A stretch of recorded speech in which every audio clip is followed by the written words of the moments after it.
Hey guys, how are you all. मेरा नाम है रमनदीप सिंह। स्वागत है आपका मेरे चैनल एफएलएम के अंदर। एंड गाइस, जैसा आप लोग देख पा रहे हैं, पूरी एफएलएम की टीम साथ है, सिर्फ टैक्स वाले सर को छोड़कर, क्योंकि वो भी थे हमारे साथ, बस 5 मिनट के लिए उनको कोई इमरजेंसी आ गई और वो लोग चले गए यहाँ से। तो गाइस, अब देखो, आपको 3 टीचर दिख रहे हैं हमारे साथ पूरी टीम के। अकाउंट्स वाले सर दिख रहे हैं आपको, लॉ मैं पढ़ाता हूँ आपको, राजीव भार्गव सर दिख रहे हैं, कॉस्टिंग वाले सर। तो गाइस, आज जो मैं मुद्दा लेकर आया हूँ, जो हम बात करने आए हैं, वो इस चीज को लेकर बात करने आए हैं कि आप लोगों को पता होगा कि अभी सीएमए वालों के ऑनलाइन एग्जाम चल रहे थे, सीएमए इंटर के भी, फाइनल के भी, और आज ही खत्म हुए हैं। और इसमें सबसे ज्यादा दिक्कत आप लोगों को पता है बच्चों को कहां आई थी, कि ऑनलाइन एग्जाम्स के अंदर जो सबसे बड़ा मेजर इशू थे, अभी तक तो हम लोग ये समझते थे कि सिर्फ टाइपिंग मेन इशू है, लेकिन इस बार जब पेपर हुआ तो पता लगा खाली भाई साहब टाइपिंग एक मेन इशू नहीं है, बहुत सारे मेन इशू है जो अभी धीरे धीरे हमारे को आज खुल के आए इन पेपरों के दौरान, जिसके बारे में बात करने जा रहा हूं। और आप लोगों को पता होगा, जैसा अभी कि कल प्रोटेस्ट भी है, अभी अनाउंस किया गया, अभी मैं उसके बारे में बात करूंगा कि देखते हैं कि क्या करना है, और मैं आपको सारी चीजें इसके बारे में क्लियर करेंगे कि कैसे करना है और सब कैसे होगा। गाइस देखो, आप लोगों को पता होगा कि इस बार जब सीएमए के एग्जाम हुए, तो नॉर्मली पहले अब तक फिजिकल एग्जाम्स होते थे, पिछले 2 अटेम्प्ट से ऑनलाइन हो रहे हैं। और ऑनलाइन के अंदर सबसे बड़ी दिक्कत ये है कि जैसे ये लोग टाइपिंग करवाते हैं, तो टाइपिंग के अंदर अगर एक पेपर के अंदर नॉर्मल टाइपिंग वाला पोर्शन हो ना, कि समझ आता है कि 30% टाइपिंग करनी है, 40% टाइपिंग करनी है और 60% एमसीक्यू है, तो समझ आता है कि भाई बच्चा पेपर कर लेगा। यहां दिक्कत क्या है कि जी 40% एमसीक्यू है, 60% टाइपिंग है। और इस बार जब बच्चा पेपर देने गया तो पता लगा 40% में से भी जो 20% वाले एमसीक्यू है वो तो एमसीक्यू थे, लेकिन जो रिमेनिंग 20% वाला पोर्शन था जिसमें 1 वर्ड लिखना था, उसमें भी बच्चे ने सेंटेंसेस बनवा दिए और बच्चे का टाइम वेस्ट हुआ। नेक्स्ट, जो इधर दूसरी गलती हुई ऑनलाइन एग्जाम्स के अंदर, वो सबसे बड़ी गलती थी कि यहाँ पे out of the box question पूछे गए। जो जैसे सीएफआर का पेपर हुआ, सीएफआर के पेपर में बच्चों ने आकर बताया कि सर जो आज तक क्वेश्चन कभी आए ही नहीं थे, जो 2012 के सिलेबस के थे, जो हमारे कोर्स में भी नहीं है, वो भी पूछे गए। सेम ऐसे लॉ के अंदर भी कई क्वेश्चंस पूछे गए थे।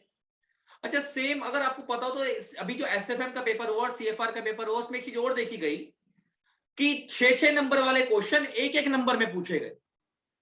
तो उसकी वजह से दिक्कत क्या हुई कि एक नॉर्मल पर्सन, अगर एक, मैं कहता हूं एक एवरेज बच्चा जिसकी टाइपिंग की स्पीड ठीक ठाक है, मैं कहता हूं बहुत ज्यादा नहीं है बहुत कम नहीं है, वो भी अगर बच्चा अगर पेपर करने बैठ जाए ना, वो 5-5.5 घंटे से पहले पेपर नहीं खत्म कर सकता था वो वाला। तो इतनी बड़ी दिक्कत थी। मैं आपको अपने सब्जेक्ट के अकॉर्डिंग बात करूंगा, मैं आपको अदर टीचर से बात कराऊंगा उन्होंने क्या डिफिकल्टी फेस करी उनके सब्जेक्ट के अंदर। अभी आपको अकाउंट्स वाले सर बताएंगे कि उनके सब्जेक्ट में क्या दिक्कत थी, कॉस्ट वाले सर बताएंगे उनके सब्जेक्ट में क्या दिक्कत थी। तो हुआ क्या बेटा, कि जब बच्चा पेपर करने बैठा और वहां पे कर रहा था, तो कहता है कि सर कितनी सारी दिक्कतें थी, कि पहली बात तो पेपर इतना लेंदी था कि वो 3 घंटे में हो नहीं सकता। दूसरी बात, बहुत सारे बच्चों का पेपर ऑटोमेटिक सबमिट हो गया और टाइम ओवर होते ही उनको ये भी नहीं पता कि उनको भी मार्क्स मिलेंगे या नहीं मिलेंगे। तीसरी चीज, कुछ आप लोगों को ये भी पता होगा कि कहा गया था प्रेसिडेंट सर के द्वारा कि 15 मिनट्स का इंस्ट्रक्शन रीडिंग टाइम मिलेगा। वहां जाकर पता लगा कि जी बच्चा पेपर देने गया है तो 15 मिनट पेपर पढ़ने के नहीं है, वो 15 मिनट इंस्ट्रक्शंस पढ़ने के लिए, पेपर पढ़ने के लिए वो टाइम था ही नहीं। नेक्स्ट एक चीज जो बच्चे को सबसे बड़ी दिक्कत आई, जो बच्चों ने हमारे को बताया कि सर सेंटर, ऐसा नहीं है कि अगर बच्चा आज पेपर दे रहा तो सेंटर, अगर पेपर उसको यहां से अगर घर से बैठा तो उसको 5 किलोमीटर 4 किलोमीटर की दूरी पे जाके पेपर दे देगा। सेंटर पड़ रहा है 100 किलोमीटर दूर, 200 किलोमीटर दूर। उसकी वजह से बच्चे को 2-2.5 घंटा जाना, कई किसी बच्चे को तो 4-4 5-5 घंटे जाना और 4-4 घंटे आने में ही लग रहे थे। वो बेचारा तैयारी क्या करेगा यार, तुम लोगों ने मजाक बना के रख दिया बच्चे का। तो आज की डेट के अंदर हमारी सीएमए इंस्टीट्यूट से हमने बहुत रिक्वेस्ट करके देख ली बेटा, रिक्वेस्ट करने, अभी हम लोग आज ये लास्ट बार रिक्वेस्ट कर रहे हैं। अगर रिक्वेस्ट नहीं हुई तो बेटा हम प्रोटेस्ट करेंगे, डेफिनेटली करेंगे, और हम लोग तुम्हारे साथ खड़े हैं, लेकिन ना प्रोटेस्ट किस तरीके से करेंगे मैं भी उसके बारे में बताऊंगा। पहले मैं एक चीज क्लियर करता हूं कि मैं बात यहां पे जो मेन करने वाला था, कि जब बच्चा हमारा पेपर देने गया और वहां से पेपर दे के आया, तो बच्चा कहता है कि सर मेरे को तो अभी तक यही नहीं सेटिस्फेक्शन कि मैं जो पेपर दे रहा था वो सीएमए का ही था या नहीं था, वो यूपीएससी का पेपर तो नहीं दे रहा था मैं। बच्चे से पूछे जा रहा है कि भाई मेट्रो मेट्रो किस मॉडल पे बेस्ड है, जिसका लॉ के पेपर से कोई लेन देन नहीं है ना। बच्चे से पूछा जा रहा है एनईएफटी क्या है, आरटीजीएस क्या है, जिसका लॉ के पेपर से कोई लेन देन नहीं था। सीएफआर के पेपर के अंदर बच्चे से पूछा गया कि बेटा 2012 के सिलेबस के क्वेश्चन बता दो, ये क्वेश्चंस हैं। तो इन सब चीजों की वजह से हमें सीएमए इंस्टीट्यूट से 2 रिक्वेस्ट है हमारी। हम ये नहीं कहते कि तुम ऑनलाइन एग्जाम खत्म करो, अगर ऑनलाइन ही कंडक्ट करवाने हैं तो इसको ऑनलाइन के अंदर एमसीक्यू वाले पोर्शन की वेटेज बढ़ाई जाए और अगली बार जब भी पेपर सेट करवाया जाए तो इस तरीके सेट करवाया जाए कि एक नॉर्मल बंदे की कैलकुलेशन लगवा ली जाए कि भाई अगर एक नॉर्मल बंदा एवरेज बंदा दे पाए तो क्या वो 3 घंटे में कंप्लीट कर पाएगा या नहीं। दूसरी चीज, अगर इससे ये ऑप्शन हो जाए तो इससे बेटर कोई ऑप्शन नहीं कि एग्जाम ऑफलाइन कंडक्ट करवाए जाए, अदर इंस्टीट्यूट्स भी ले रहे हैं। तो 2 रिक्वेस्ट है, या तो आप इसको प्रॉपरली ऑफलाइन कर दो, टेंशन ही खत्म हो जाए, या दूसरी चीज अगर ऑनलाइन ही कंडक्ट करवाने हैं तो एमसीक्यू की वेटेज बढ़ाई जाए। बाकी मैं आगे की बात मैं अपने अदर टीचर्स को, टीम मेंबर्स के ऊपर हैंडओवर करता हूं, थोड़ा सा ये भी अपने सब्जेक्ट के बारे में बताएंगे, फिर मैं प्रोटेस्ट रिलेटेड बात करूंगा कि क्या करना है और कैसे करना है। सर बताएं, वरुण सर आप बताएं, फिर राजीव सर आप बताना। हाँ जी, सो गुड इवनिंग एवरीवन। तो बेसिकली मैं 2 पेपर्स पढ़ाता हूँ, financial accounting and company accounts and audit. तो इन दोनों पेपर में जब देखो फाइनेंशियल अकाउंटिंग पहला पेपर होता है। अब बच्चा भाई पहले पेपर में उम्मीद से गया कि भाई ठीक है हम ऑनलाइन के हिसाब से हमने भी तैयारी करवा दी थी। पहली बात तो इन्होंने जो ऑनलाइन एग्जाम रिलीज करे उसमें ही उनका मैकेनिज्म खराब था। इन्होंने मॉक टेस्ट दिए, मैं शुरू से इनको बोलता आ रहा हूँ, इतनी वीडियोस मैंने बनाई कि भाई मॉक टेस्ट तुम्हें देने हैं, कम से कम 3-4 मॉक टेस्ट तो दो, बच्चा उस पैटर्न से तो फेमिलियर हो जाए। तुमने एक मॉक टेस्ट निकाला, अब एक मॉक टेस्ट से बच्चा कैसे पैटर्न से फेमिलियर होगा, उसको क्या पता लगेगा कि वो क्वेश्चन कैसे आने हैं, कैसे उसको हमें अटेम्प्ट करना है। अब एक ही मॉक टेस्ट को बच्चा बार बार भी नहीं कर सकता, ठीक। अब तुम कम से कम 2-3 मॉक टेस्ट निकालो। एक तो चलो ठीक है वो उन्होंने नहीं निकाले, फिर भी हमने जैसे तैसे करके बच्चों को भेज दिया। ना इनका स्टडी मटेरियल अपडेट होता, स्टडी मटेरियल में दुनिया भर की गलतियां। अगर इनको एमसीक्यूज लेने या ऑनलाइन लेने तो कम से कम एक कोई क्वेश्चन बैंक रिलीज कर दो, कुछ अपनी स्टडी मटेरियल को अपडेट कर दो, कुछ प्रैक्टिस क्वेश्चन रिलीज कर दो, मतलब कुछ तो करो। वो उनकी तरफ से कोई कंटेंट नहीं था। तो पहले वाले बच्चे पेपर में हमने बच्चों को भेज दिया कि भाई जाओ देखते हैं पेपर कैसा, जो भी होगा अच्छा ही होगा। हम तो देखो इसी उम्मीद से थे कि भाई पहली बार ये इस तरीके का ऑनलाइन एग्जाम ले रहे हैं तो ऑब्वियसली पेपर आसान ही पूछेंगे, ठीक। आसान नहीं तो कम से कम ऐसा पूछ ले, एवरेज पूछ ले कि बच्चा खुशी खुशी पेपर दे और इस पैटर्न को बच्चा पसंद करे। लेकिन इन्होंने क्या करा, पहले पेपर में ही बिल्कुल काम खराब कर दिया। फाइनेंशियल अकाउंटिंग के पेपर में बच्चे आके बता रहे हैं कि सर प्रैक्टिकल पेपर है वो पूरा, उसमें जबकि इनका जो मॉक टेस्ट निकला था, इनके मॉक टेस्ट में एक ही क्वेश्चन थ्योरी का था फाइनेंशियल अकाउंटिंग में, और 6 में से इनको 4 क्वेश्चन करने थे जिसमें एक थ्योरी का था, बाकी 5 प्रैक्टिकल के लिए। लेकिन बच्चा कह रहा है सर फाइनेंशियल अकाउंटिंग के पेपर में थ्योरी भर दी इन्होंने। अब बताओ, खुद इनको ये सोचना चाहिए कि अकाउंटिंग के पेपर में तुम थ्योरी पूछ रहे हो, किस मॉडल से या किस लॉजिक से तुम पूछ रहे हो, क्या मतलब है थ्योरी पूछने का। एमसीक्यू ठीक है, लेकिन उसके बाद जो टाइपिंग वाले क्वेश्चन थे, वन वर्ड वाले क्वेश्चन थे, उनमें तुम पूरी डेफिनेशन पूछ रहे हो। प्रैक्टिकल क्वेश्चन में जो पास्ट एग्जाम में क्वेश्चंस आते हैं उनसे कोई लेना देना नहीं, बिल्कुल तुमने पैटर्न को चेंज कर दिया। चलो हमने इस बात को भी एग्री कर लिया कि भाई इंस्टीट्यूट प्रोफेशनल एग्जाम है, एवरीथिंग इज इंपॉर्टेंट, तो पैटर्न को चेंज करे तो कोई दिक्कत नहीं है, बच्चे को सब कुछ पढ़ के जाना चाहिए। लेकिन कम से कम तुम जैसा तुमने मॉडल टेस्ट पेपर बनाया वैसा तो पेपर पूछो बच्चों से।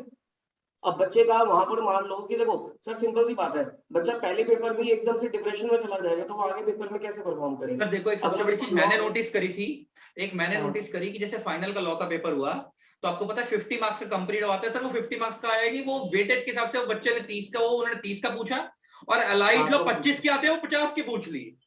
और समझ नहीं आया, जो बच्चा अलाइड लॉ छोड़ के गया ये सोच के कि मैं 25 नंबर का छोड़ नहीं आता, 75 की तैयारी करके जा रहा हूँ, उसके तो 50 नंबर गए। और ऐसा था नहीं कि अपनी मर्जी से तैयारी करके गया था, जो सीएमए इंस्टीट्यूट ने पेपर पैटर्न दिया वो उसी के अकॉर्डिंग तैयारी करके गया था, और उस पेपर पैटर्न पे उन्होंने खुद ही पेपर नहीं पूछा। बिल्कुल। और बताओ इन्हें इंस्टीट्यूट को ग्लोबल लेके जाना है, हाँ 3 घंटे का पेपर देने हैं, 3 घंटे में ये 5 घंटे के क्वेश्चन पूछ रहे हैं। टाइपिंग भी उसे चाहिए, इनको रफ शीट में इनको बच्चों की वर्किंग्स भी चाहिए, सारी चीज चाहिए, कैसे बच्चा परफॉर्म करेगा। और ऊपर से सबसे मेन बात है इनके रेगुलर पेपर होते हैं। अब जो बच्चा बहुत कुछ दे रहा है उनके लिए तो रेगुलर पेपर है, सेंटर इतनी दूर है, बच्चा आएगा जाएगा फिर उसके बाद दोबारा पढ़ेगा अगले, मतलब बहुत ही ज्यादा इन्होंने प्रॉब्लम क्रिएट कर दी। और आज कंपनी अकाउंट्स एंड ऑडिट का पेपर हुआ, आज बच्चे बता रहे हैं सर कंपनी अकाउंट्स के क्वेश्चन नहीं थे, ऑडिट ही ऑडिट कर दिया पेपर में। कंपनी अकाउंट्स में issue of debenture, issue of preference share, banking companies, underwriting, कोई क्वेश्चंस नहीं। जो मेन इंपॉर्टेंट टॉपिक्स है उनसे कोई क्वेश्चन नहीं, ऑडिट ही ऑडिट इन्होंने कितना ज्यादा पूछ लिया बस पूछो। अब पता नहीं इन्होंने पेपर पैटर्न किस तरीके से बनाया या क्या कमेटी वहां, सब समझ में नहीं आता वहां की जो एग्जामिनेशन कमेटी है वो किस तरीके से काम कर रही है। अरे तुम्हें बच्चों को आगे बढ़ाना है या नहीं बढ़ाना है, ठीक है भाई। देखो 2 अटेम्प्ट में ये हरकतें देखते आ रहे हैं, पिछले अटेम्प्ट में इन्होंने रिजल्ट का बिल्कुल काम खराब कर दिया था, इतना हाई रिजल्ट निकाल के, तो क्या इस बार ये उस चीज का बदला लेंगे क्या बच्चों से कि भाई इस बार हम बिल्कुल रिजल्ट कम कर देंगे। और अगर ऐसा करना चाहते हो तो ये कोई तरीका नहीं होता, स्लैशिंग तरीका होता है, लेकिन ऐसा कोई तरीका नहीं, तुम बच्चों को बिल्कुल ही paper out of the box दे दोगे, बच्चा वहीं परेशान हो जाएगा। तो ये चीजें बिल्कुल इनकी मैनेजमेंट जो है ना, एग्जामिनेशन कमेटी जो है, देखो इंस्टीट्यूट से कोई प्रॉब्लम नहीं है, इंस्टीट्यूट अच्छा है, सारी चीजें हैं, लेकिन वहां पर जो पीछे मैनेजमेंट काम कर रही है ना, स्पेशली जो एग्जामिनेशन कमेटी है, वो कमेटी हमें बिल्कुल समझ में नहीं आ रही है। तो उसके लिए हम चाहते हैं कि भाई इनको ऑफलाइन एग्जाम्स कराने चाहिए, ठीक, क्योंकि देखो ऑनलाइन अच्छी बात है, अगर ऑनलाइन ये एग्जाम्स करवाना चाहते हैं तो करो। अब ऑनलाइन एग्जाम कराने वाले अलग अलग इंस्टीट्यूट है, सीएफ इंस्टीट्यूट है, एसीसी है, लेकिन एक बार इनको देखना चाहिए कि उनके ऑनलाइन एग्जाम का पैटर्न क्या है, किस तरीके से वो ऑनलाइन एग्जाम लेते हैं। पहली बात तो उनका 100% एमसीक्यूज होता है, ठीक, अगर ये चाहें तो ये भी अपना 100% एमसीक्यूज बना सकते हैं। मुझे समझ में नहीं आता टाइपिंग ये करवा के रहे, क्या बच्चों को ये टाइपिस्ट बनाना चाहते हैं क्या? आज के टाइम में टाइपिंग कौन कराता है? सारा सॉफ्टवेयर बेस्ड काम होता है, तो टाइपिंग की रिक्वायरमेंट ही कहाँ है? एक्सेप्ट ठीक है, अगर कोई लीगल बंदा होगा उसको भाई कुछ ड्राफ्टिंग वगैरह में टाइपिंग की जरूरत होगी, लेकिन जो सीएमए का काम होता है मेरे हिसाब से तो इतनी कोई टाइपिंग रिक्वायरमेंट इनको है नहीं। पता नहीं ये क्यों इतना टाइपिंग करवा रहे हैं, ठीक, और टाइपिंग करवा भी रहे हो तो उसको, अगर इनको टाइपिंग ही करवानी है तो उसको कम से कम 20% तक रख दो, 80% तक तो प्रैक्टिकल मतलब एमसीक्यूज पूछो। सही बात, एमसीक्यूज में इतनी वैरायटी बन सकती है क्वेश्चंस की, लेकिन समझ में नहीं आता ये क्या करते हैं। बस इनको ये दिखाना था कि हमें ऑनलाइन एग्जाम लेना है, हमें इंस्टीट्यूट को ग्लोबल लेके जाना है, लेकिन उसके अंदर का जो कंटेंट है वो ये डेवलप नहीं कर पाए। एंड गाइस तो एक इस चीज वजह मैं से क्लियर मुझे कर लगता दूं, है, सॉरी सर आपको इंटरप्ट कर रहा हूं, गाइस मैं एक चीज क्लियर कर दूं, हमारे में से कोई भी टीचर इंस्टीट्यूट के अगेंस्ट नहीं है। अगर किसी बच्चे को लगे कि हम इंस्टीट्यूट के अगेंस्ट वीडियो नहीं बना रहे, हम इंस्टीट्यूट के अंदर जो लोग बैठे हैं और इंस्टीट्यूट के अंदर मिसमैनेजमेंट कर रहे हैं, हम उनके अगेंस्ट वीडियो बना रहे हैं। हमें इंस्टीट्यूट से कोई दिक्कत नहीं है, हमारे सीएमए इंस्टीट्यूट के लिए पहले भी रिक्वेस्ट थी, आज भी रिक्वेस्ट है और आगे भी रहेगी। और बहुत सारे बच्चे मेरे से आजकल मैसेज करके पूछते हैं कि सर ये सब हरकतों की वजह से जो सीएमए इंस्टीट्यूट ने हमारे साथ करा, इतनी दिक्कतें हो रही हैं, क्या सीएमए कोर्स की वैल्यू खत्म हो गई, हम कोई कोर्स चेंज कर लें? बेटा कोर्स की कभी औकात खत्म नहीं होती, कोर्स की कभी वैल्यू खत्म नहीं होती, इंस्टीट्यूट बरकरार रहेगा। उसको चलाने वाले कुछ टेम्परेरी लोग गलत आकर बैठ गए हैं जो उसकी मैनेजमेंट गलत कर रहे हैं। अदरवाइज इंस्टीट्यूट अपना कोर्स पे आप मेहनत दिल लगाकर करो, आपकी वैल्यू बरकरार है, आपको आज भी वही रेपुटेशन मिलेगी जो पहले मिलती थी और आगे भी मिलती रहेगी। तो आप इस चीज से निश्चिंत रहें। हाँ जी सर। सर इस चीज का मैं आपको एक एग्जांपल देता हूँ। मेरी एक एरिया में एक स्टूडेंट है जो अभी 12th क्लास के एग्जाम्स दे रहे हैं, ठीक? उसका आगे मन था, उसके दो ऑप्शन चूज करा था, सीए और सीएमए, ठीक। सीए में उसका मन नहीं था क्योंकि थोड़ा सा टाइम कंज्यूमिंग में थोड़ा टफ हो जाता है, तो वो सीए कोर्स नहीं करना चाहता। वो कहता है सर मैं सीएमए कोर्स कर लेता हूँ। मैंने कहा चल अच्छी बात है, सीएमए कोर्स भी इक्विवेलेंट टू सीए, कोई दिक्कत वाली बात नहीं है, ठीक। लेकिन जब उसने ये सब चीजें देखी, देखो यूट्यूब पे ये सारी वीडियो सर्कुलेट हो जाती है, प्लेटफॉर्म ये सोशल मीडिया है, तो उसको पता लग गया कि हाँ तो मैनेजमेंट ही खराब है। अब उसका सीएमए से मन उठ गया। अब मैं उसे ये समझा रहा हूँ कि भाई सीएमए कोर्स में बुराई नहीं है, जो आप बात कर रहे हो वही बात मैंने सेम बोली कि सीएमए कोर्स में बुराई नहीं है, लेकिन अभी जो इस सिचुएशन में जो मैनेजमेंट आ गई है वो मैनेजमेंट खराब है। जैसी मैनेजमेंट चेंज हो जाएगी या मैनेजमेंट अपने आप को इंप्रूव कर लेगी, उसके बाद कोर्स तो दोबारा ठीक हो जाएगा। कोर्स में कोई बुराई नहीं है, कोर्स की वैल्यू जो पहले थी आज भी वही वैल्यू है, राइट। लेकिन इन लोगों को ऑनलाइन एग्जाम्स मुझे लगता है करवाने नहीं आ रहे हैं, तो इट्स बेटर कि इनको ऑनलाइन एग्जाम में पढ़ना ही नहीं चाहिए। हाँ, या तो आप ऑफलाइन करवाएं या एमसीक्यू उसकी वेटेज बढ़ा दी जाए ताकि बच्चे का 3 आवर्स के अंदर पेपर हो जाए। और अजीत सर आप बताएं सर कि आपका कैसा रहा, आपका क्या, आपके पेपरों में बच्चों ने क्या प्रॉब्लम्स फेस करी? आप फाइनल में एससीएम पढ़ाते हैं, इंटर में कॉस्टिंग पढ़ाते हैं, ग्रुप 1 ग्रुप 2 में क्या क्या सर डिफिकल्टीज रही बच्चों के लिए, क्या क्या चैलेंजेस रहे? जी सर, हेलो एवरीवन। सर सबसे पहली दिक्कत तो ये है कि बच्चा एक दिल्ली में रहने वाला बच्चा, जिससे मेरी बात हुई कि सर मेरा जो ट्रेवलिंग डिस्टेंस घंटे का ट्रेवलिंग डिस्टेंस है, राइट। दूसरा बच्चे से मेरी बात हुई एससीएम के पेपर में, सर 8 मार्क्स का क्वेश्चन 1 मार्क के लिए पूछा गया, कैसे अटेम्प्ट कर पाएगा? मैं मतलब क्या कहूं कि आंसर बताया नहीं जा सकता कि इस तरह बच्चे को क्या आंसर दिया जाए। और मतलब मुझे तो लगता है सर ये जो इस टाइम पर मैनेजमेंट पार्ट या एग्जाम कमेटी वाले जो मेंबर हैं ये जल्दी से पास शायद खुद नहीं हुए हैं, इसलिए बच्चों को परेशान करने की कोशिश है और कुछ भी नहीं है। बिल्कुल सही कह रहे हैं सर। तो मतलब ये किस लेवल का मैनेजमेंट कर लिया गया है, क्या करना चाह रहे हैं, वो सब बिल्कुल भी समझ ही नहीं आ रहा है। हाँ। बच्चे परेशान हैं, एग्जाम में क्वेश्चन नहीं समझ आ रहे हैं। एक बच्चे से बात हुई कि सर जो सर वैसे मैं आपको अपने पर्सनली व्यू दूं तो एक बच्चा जब सीएमए इंस्टीट्यूट में रजिस्ट्रेशन कराता है तो इंस्टीट्यूट की तरफ से उसे एक सिलेबस मिलता है। राइट। वो बच्चा टाइम उस सिलेबस के अकॉर्डिंग अपनी तैयारी करता है और इंस्टीट्यूट अचानक में 1 महीने पहले, कुछ दिन पहले, उसे यही नहीं, 1 महीने पहले तक तो ये नहीं पता कि एग्जाम होंगे या नहीं होंगे। फिर ये नहीं पता चल रहा है कि सर सेंटर कहाँ पर पड़ेगा। सेंटर के 4-5 दिन पहले आप उनके बच्चों के एडमिट कार्ड इशू कर रहे हैं। पेपर का पैटर्न आप अचानक में चेंज कर दे रहे हैं। जो बच्चा 6 महीने 8 महीने साल भर से पढ़ता आ रहा है, उसे आप ये कहोगे एग्जाम से पहले कि नहीं बेटा पैटर्न चेंज हो गया है और हम तुम्हें मॉक टेस्ट पेपर दे तो रहे हैं, इसके आधार पर आपका पेपर बनेगा, कैसे बनेगा? और वो बन भी रहा है तो उससे बच्चा फिर भी अटेम्प्ट नहीं कर पा रहा, क्योंकि वो जो मॉक टेस्ट दिया है उसके अकॉर्डिंग भी फॉलो नहीं कर पा रहे हैं। तो क्या करना मैनेजमेंट पार्ट के कैसे लोग संभाल रहे हैं, मैं तो सर मतलब वर्डलेस हूं मतलब इस मामले में इस टाइम पर। गाइस मैं आपको एक चीज बताऊं, मैं जब राजीव सर के मुंह से मैं इस बात सुन रहा हूं ना तो मेरे को इतना वो लग रहा है। आपको पता है राजीव सर सबसे सीनियर टीचर है हमारी इंडस्ट्री के अंदर और इतना तजुर्बा हो गया। और मैंने राजीव सर से जब मैंने पूछा तो राजीव सर ने कहा कि सर जिंदगी में मैंने इतने बुरे हालात ऐसे नहीं देखे थे मैनेजमेंट के जितने इन 2 सालों के अंदर इन लोगों ने कर दिए और हमारे बच्चे को परेशान करा। तो गाइज मेरी एक छोटी सी बस एक रिक्वेस्ट है, बहुत सारे बच्चे मेरे को ये कह रहे हैं कि सर कल प्रोटेस्ट है बेटा 2 बजे, क्या कि सर आओगे बेटा मैं 2 चीजें क्लियर करूंगा, ध्यान से सुनना। प्रोटेस्ट करेंगे, बिल्कुल करेंगे, उसके लिए ना पहले मैं एक चीज क्लियर कर दूं, आपको पता है कि कोविड टाइम चल रहा है। कोविड टाइम के अंदर अगर हमको प्रोटेस्ट करना है तो पहले हमारे को पुलिस परमिशन चाहिए होती है। क्या चाहिए होती है? Police permission. नेक्स्ट बैरिकेडिंग की परमिशन चाहिए होती है। तीसरी चीज कि बेटा अगर किसी को कोरोना हो गया, आपको पता है कि एकदम से तेजी हो रही है, एक बंदे को भी वायरस हो गया ना तो बेटा बात इतनी बढ़ जाएगी और इतनी फैल जाएगी और इतने लोगों को दिक्कतें बढ़ जाएंगी। वो नेक्स्ट हम लोग सेंट्रल दिल्ली के अंदर जाकर बैठेंगे, बिना परमिशन के कोविड टाइम पे लाठीचार्ज हो सकता है। किसी ने भी कुछ भी गलत करा तो वहां पे लाठीचार्ज तक हो सकता है। बेटा ये चीजें ना प्रोटेस्ट, आपको मैं बताता हूँ, थोड़े दिन पहले अभी बहुत सारे बच्चे बोलेंगे कि रमन सर अभी हफ्ता भर पहले प्रोटेस्ट हुआ था तो वहां पे तब कोई दिक्कत नहीं हुई थी। बेटा आप समझो कि जब पहले हफ्ता भर पहले प्रोटेस्ट हुआ था ना तो उस टाइम पे बच्चों के पेपर चल रहे थे तो बहुत सारे बच्चे पेपर प्रोटेस्ट में आए ही नहीं थे, मुश्किल से 15-20 बच्चा आया था प्रोटेस्ट के ऊपर, तो इससे फर्क ही नहीं पड़ा था। अब सारे बच्चों के पेपर ओवर हो चुके हैं और हर बच्चे के साथ गलत हुआ है पेपर के अंदर। अगर हर बंदा वहां से उठकर अपने जस्टिस मांगने प्रोटेस्ट पे जाएगा बिना परमिशन के, मैं नहीं कहता प्रोटेस्ट गलत है, मैं तुम्हारे साथ खड़ा हूं प्रोटेस्ट के लिए और हमारी पूरी टीम साथ खड़ी है, हम तुम्हारे साथ चलेंगे प्रोटेस्ट में, लेकिन बेटा कोई भी चीज लीगल तरीके से तो करोगे।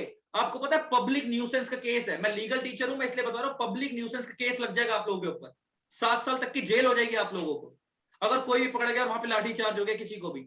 और जितने भी लोग प्रोटेस्ट कर रहे हैं कोई भी रिस्पॉन्सिबिलिटी नहीं लेगा, सब भगलेंगे वहां से जिस टाइम पे लाठीचार्ज हो गया। मैं आपको बता रहा हूँ, सच्चाई बता रहा हूँ, जिस टाइम लाठीचार्ज होता है ना उस टाइम कोई किसी को नहीं देखता, सब अपना अपना भगते हैं वहां पे। बिना परमिशन के बिना किसी के ये काम नहीं करना है। हम लोग 2 काम करेंगे बेटा, मैं पहले बता रहा हूं, प्रोटेस्ट ही करना है ना, मैं तुम्हारे साथ हूं, हमारी पूरी टीम तुम्हारे साथ है, करेंगे, परमिशन लेके करेंगे। हम ये वीडियो बना रहे हैं, अगर इस वीडियो का सोल्यूशन नहीं निकला हम प्रोटेस्ट करेंगे, परमिशन लेके करेंगे, पहली बात। दूसरी बात, अगर लीगल एक्शन लेना पड़ा हम लीगल एक्शन भी लेंगे, हम उसका वे आउट ढूंढेंगे, पीआईएल के अलावा और क्या सोल्यूशन की, पीआईएल रिजेक्ट हो जाती है ना, पीआईएल के अलावा और क्या सोल्यूशन है, क्या वे आउट हम वो ढूंढेंगे, हम उसके अलावा वो वाला काम भी करेंगे। लेकिन मेरी आपसे हम्बल रिक्वेस्ट है आप लोगों से, प्लीज इस चीज का ध्यान दो, कोरोना का टाइम है, एकदम से इमीडिएटली मत जाओ। सेंट्रल दिल्ली है वो, ऑल ओवर इंडिया से बच्चा अगर प्रोटेस्ट करता है अपने अपने उधर जाकर आप करो, अगर आपको लगता है करना है करो, लेकिन बेटा उसके लिए लीगल मेजर्स फॉलो कर लो, क्योंकि इस टाइम पे पुलिस बहुत स्ट्रिक्ट होती है। अगर आपने, क्योंकि कोरोना का टाइम था, आप लोगों ने ना पुलिस परमिशन ली ना बैरिकेडिंग परमिशन ली, आपने कुछ भी नहीं करा, और अगर भगवान ना करे किसी बच्चे ने खुंदक के अंदर इंस्टीट्यूट को कोई पत्थर मार दिया या कुछ कर दिया और वहां पे पब्लिक हाइपर हो गई, तो जो ये प्रोटेस्ट होगा ना 500,000 लोगों का, वो कंट्रोल नहीं होगा। अगर पत्थर पड़ गए और इधर से पुलिस वाले आ गए, सारे भगते फिरेंगे सारे। तो बेटा सर वही है, पर्पस लेकर चलेंगे कुछ और पर्पस पहुंच जाएगा कुछ और, तो उस चीज का सब कुछ प्रोटेस्ट हमेशा देखकर करना साइलेंट होना चाहिए और लीगल तरीके से होना चाहिए। जिसका बेस्ट एग्जांपल है, मैं आप लोगों को बता रहा हूं कि अगर आप लीगल तरीके से करोगे, सीए इंस्टीट्यूट के अंदर प्रोटेस्ट हुआ था ना, तो जब सीए इंस्टीट्यूट प्रोटेस्ट हुआ था तो जितने सीनियर टीचर्स है उन्होंने पहले पुलिस की परमिशन ली थी, पुलिस आसपास खड़ी हुई थी, ध्यान रख रही थी किसी के साथ कुछ गलत ना हो जाए, प्रॉपर बैरिकेडिंग थी कि इससे बाहर वाले लोग अंदर ना जाए, अंदर वाले लोग बाहर ना जाए, हर चीज तरीके से चली थी। यहाँ पे ऐसा कुछ भी नहीं हो रहा, आप अपने आप मोटिवेट होकर अगर जाओगे। हाँ जी सर, वो टाइम भी लगता है, उस टाइम पे कोई वो टाइम भी लगता है, उस टाइम पे कोविड भी नहीं था। अब देखो सारी चीजें अपोजिट है हमारे। तो आप बेटा इस चीज को ध्यान रखो, सबसे बड़ी है, क्योंकि बच्चा चलो भीड़ इकट्ठी होगी ना तो कोविड की वजह से भी एक्शन हो सकता है, और किसी की भी हेल्थ पे जरा सी भी कोई दिक्कत आ गई तो सर सब टीचर्स के ऊपर रिस्पॉन्सिबिलिटी आ जाएगी, सब। और किसी बच्चे ने सर अगर कोई हल्की सी गलत हरकत कर दी, कोई पत्थर मार दिया इंस्टीट्यूट को, किसी काउंसिल मेंबर को, तो और सर प्रॉब्लम बढ़ जाएगी। तुम इंटेंशनली नहीं करोगे, एक्चुअल में उस टाइम पे इतनी हीट होती है, उस टाइम इतना गर्म माहौल होता है, तुम जान के नहीं करोगे, वो हो जाएगा और बाद में पछताओगे कि ये हो क्या गया। तो बेटा सोच समझ के करो। रही बात प्रोटेस्ट की, प्रोटेस्ट करना होगा, प्रोटेस्ट के लिए मैं तुम्हारे साथ खड़ा हूँ, लीगल एक्शन लेना होगा, लीगल एक्शन तुम्हारे साथ उसके लिए खड़ा हूँ, लेकिन जो भी करेंगे लीगल तरीके से करेंगे, परमिशन लेके करेंगे। अभी 2-4 दिन देखते हैं क्या माहौल चल रहा है, नहीं होगा तो हम पहले पुलिस परमिशन लेंगे, लेने के बाद मैं वीडियो अनाउंस करूंगा। और मैं अकेला नहीं आऊंगा, मैं पूरी टीम को लेकर, मैं अदर टीचर्स को जो हमारी टीम के नहीं भी आउटसाइडर्स है, मैं उनको भी लेकर आऊंगा, और उसके बाद वीडियो बनवाकर फिर सबको इकट्ठा बुलवाएंगे, फिर आके मीटिंग करेंगे कि आओ प्रोटेस्ट करें। इतनी जल्दी होश मत गंवाना बेटा, कोई भी लीगल एक्शन हो गया ना तो कोई रिस्पॉन्सिबिलिटी नहीं लेगा सब। और तुम्हारी उम्र, तुम 18 साल के बच्चे नहीं हो, तुम सब अब मेजर हो चुके, 18 साल से नीचे के बच्चे नहीं हो। तुम्हारे को उठा के पुलिस वाला अंदर भी कर देगा ना तो तुम कुछ नहीं कर पाओगे। तुम ये नहीं बोल सकते कि मैं माइनर हूं, मेरे को छोड़ दो, मेरे से गलती हो गई। तुम इंस्टीट्यूट के बच्चे हो, इंस्टीट्यूट के लिए तुम बच्चे हो, तुम्हारी 20-21 साल उम्र है, लेकिन तुम नॉर्मल जनता के लिए बच्चे नहीं हो। तुम 18 साल से ऊपर के हो, तुम्हारे ऊपर वही एक्शन होगा जो एक नॉर्मल एडल्ट बंदे पे होता है। तो इस चीज को सोच के जाना।